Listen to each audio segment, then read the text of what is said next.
नमस्कार, मैं शारदा पांडे आसान ज़िंदगी की इस एपिसोड में आपका स्वागत करती हूँ। आज मैं आपको बताऊंगी आंवला नवमी पर्व के बारे में और ये भी बताऊंगी कि आंवला नवमी पर्व 10 नवंबर 2024 दिन रविवार को नहीं मनाया जाएगा। क्यों नहीं मनाया जाएगा, आगे के वीडियो में देखें। उसके पहले आसान ज़िंदगी चैनल सब्सक्राइब कर लें, बेल आइकन का बटन दबा लें, तो आपको सभी वीडियो आगे विस्तार से मिलेंगे। ये भी बताऊंगी कि इस पूरे कार्तिक महीने में 15 दिन विशेष पर्वों का स्नान करने से कितना महापुण्य की प्राप्ति होती है, ये सभी कुछ बताऊंगी। तो चलिए आपको बताती हूँ आंवला नवमी पर्व के बारे में। कार्तिक महीने का जो अक्षय नवमी होता है, आंवला नवमी का वीडियो आपको दे रही हूँ। अक्षय नवमी जो पर्व है वो उसी तरह से अबूझ मुहूर्त का पर्व है जैसे अक्षय तृतीया का पर्व मनाया जाता है। अक्षय नवमी आंवला नवमी कार्तिक महीने की शुक्ल पक्ष की नवमी के दिन मनाई जाती है। इस बार रविवार 10 तारीख को पड़ रहा है, तो रविवार के दिन नवमी पड़ने की वजह से ये पर्व रविवार के दिन नहीं मनाया जाएगा, क्योंकि रविवार के दिन तुलसी, आंवला, दूर्वा इन सब वृक्षों का पौधों का स्पर्श नहीं करना चाहिए। हमेशा ऐसे ही होता आया है। अगर जैसे कभी कभी देव उठनी एकादशी रविवार को जब पड़ जाता है या द्वादशी के दिन रविवार पड़ जाता है, क्योंकि ये 2 दिनों में तुलसी विवाह भक्त मनाते हैं, द्वादशी को भी और एकादशी को भी।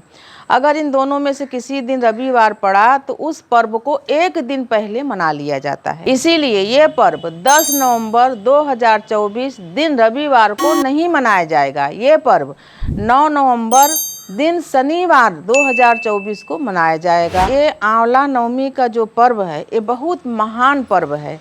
हम लोग जब छोटे छोटे थे तो हमारी दादी लोग, बड़ी अम्मा लोग, जितने भी बड़े सयाने लोग थे, वो दिन के समय आंवले के नीचे भोजन बनाते थे और रात्रि के समय जो घर के पुरुष होते थे, जहाँ जहाँ काम वगैरह करने जाते थे, तो वो रात्रि के समय आके घर के बाहर चूल्हा लगा रहता था पूरे 1 महीना, और मिट्टी के बर्तन में दाल चावल और जो आलू टमाटर का जो भुर्ता होता है और अंगलिटिया अदहरा पर जो रोटी बनाते हैं वो बनता था। ये सब चीज़ें अब विलुप्त हो गई। ये सब चीज़ें सिर्फ यादों में रह गई हैं।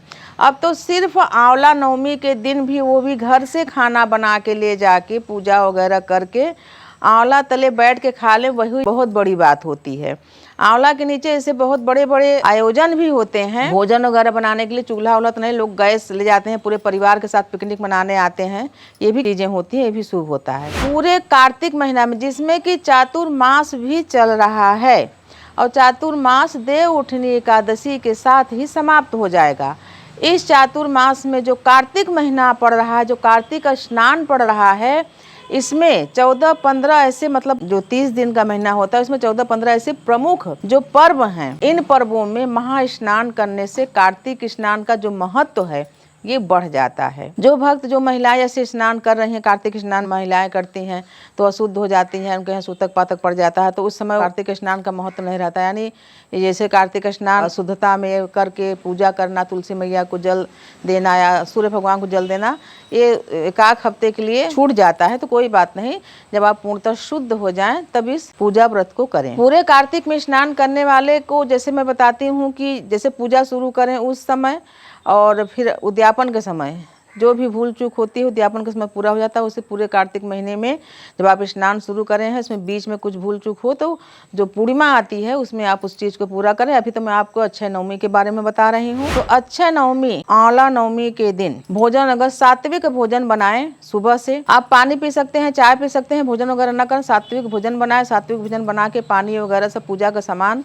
आस पास में आपके कहीं गार्डन हो, जहाँ आंवला हो, फला हुआ आंवला हो, वहाँ पर जाएं, विधिवत आंवले वृक्ष की पूजा करें। मान्यता है कि इसी दिन से कार्तिक महीने की शुक्ल पक्ष की जो नवमी है, इसी दिन से सत्ययुग का प्रारंभ हुआ था। वैसे मैं बताती हूँ कि पीपल में, आंवला में कब कब लक्ष्मी मैया विद्यमान रहती हैं श्री हरि विष्णु जी के साथ। वैसे बताती हूँ कि कार्तिक महीने की शुक्ल पक्ष की जो नवमी है, इस नवमी तिथि में मध्याह्न काल में आंवले के मध्य में भगवान श्री हरि विष्णु जी के साथ माँ लक्ष्मी विद्यमान रहती हैं। अब जैसे मैं आपको बता रहे नवमी के दिन, लेकिन क्योंकि नवमी के दिन रविवार है इसलिए अष्टमी के दिन ही आप इस पूजन को करोगे, ये मान के कि माँ लक्ष्मी भगवान श्री हरि विष्णु के साथ यहाँ विद्यमान है। क्योंकि देवी देवता को पता है रविवार होने के कारण हमारे भक्त पूजा पाठ नहीं कर पाएंगे, तो वो अष्टमी के दिन ही विद्यमान रहेंगे। आंवला के मध्य में मध्याह्न काल में भगवान श्री हरि विष्णु जी के साथ देवी लक्ष्मी विद्यमान रहती हैं। उसी समय आंवला का विशेष पूजन करना चाहिए। गाय के घृत का 9 दीपक,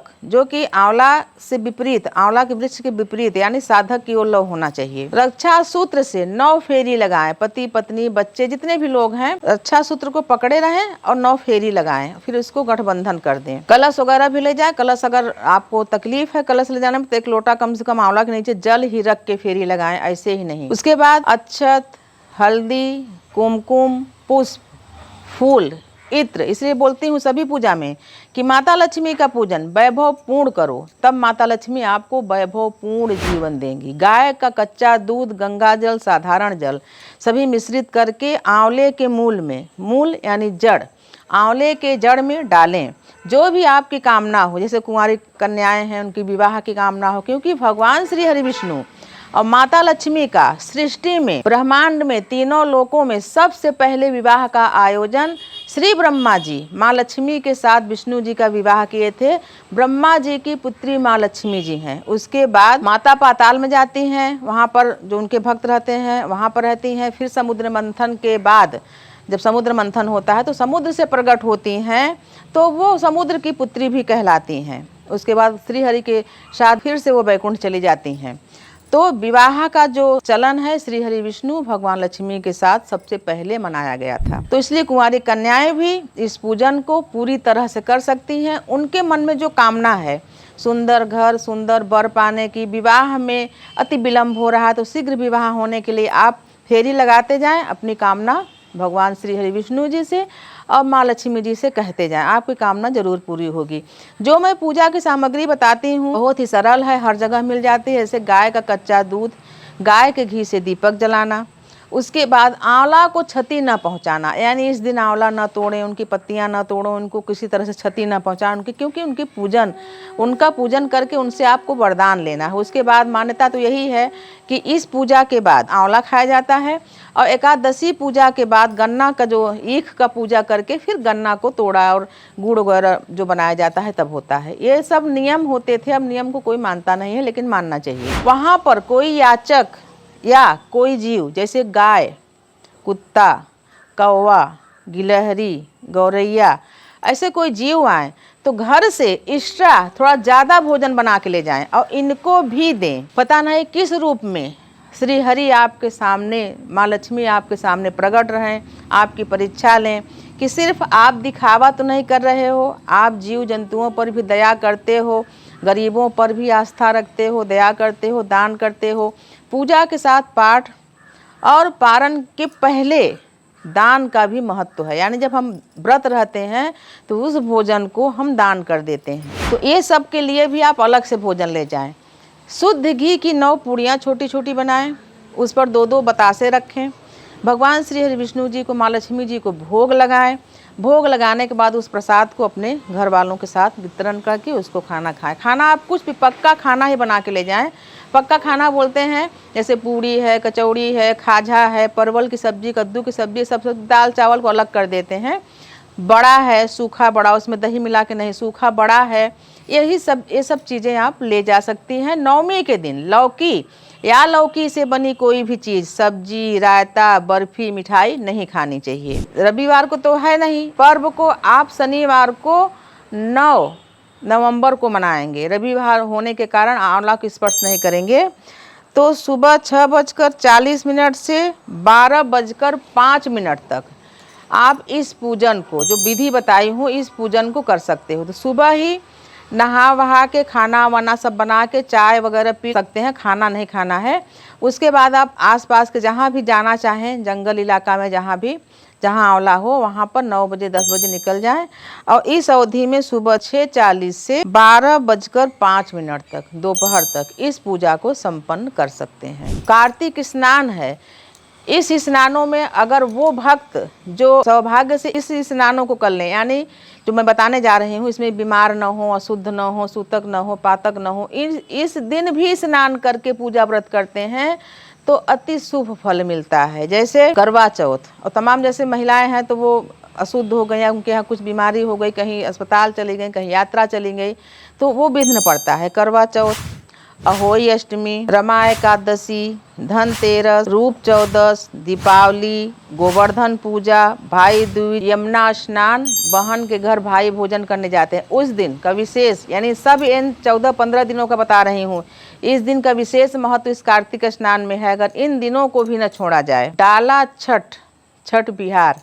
छठ मैया का पूजा, इस दिन भी स्नान दान का काफी महत्व है इस कार्तिक महीने में। अक्षय नवमी, आंवला नवमी, देव उठनी एकादशी, बैकुंठ चतुर्दशी, रास पूर्णिमा। जो रास पूर्णिमा होती है, कार्तिक स्नान जब शुरू होता है शरद पूर्णिमा से लेकर रास पूर्णिमा तक का मैं इसके भीतर जो आ रहा है वो बता रहे हैं। 14-15 स्नान ये कार्तिक स्नान में शामिल है, महा स्नान बोलते हैं इसको। इन कार्तिक महीनों में शरद पूर्णिमा से लेकर रास पूर्णिमा के भीतर जो ये पर्व बताई हूँ, इन पर्वों में भी ब्रह्म मुहूर्त में स्नान करके देवी तुलसी को जल देते हुए, भगवान सूर्य को जल देते हुए और अपने गृह देवता का पूजन करने से इसका फल कई गुना बढ़ जाता है। जैसे कि जो सुहागन महिलाएं होती हैं उनमें मैं सभी को बोलती हूँ कि कोई भी महापर्व हो तो सुहाग की सामग्री जरूर चढ़ाएं। सुहाग की सामग्री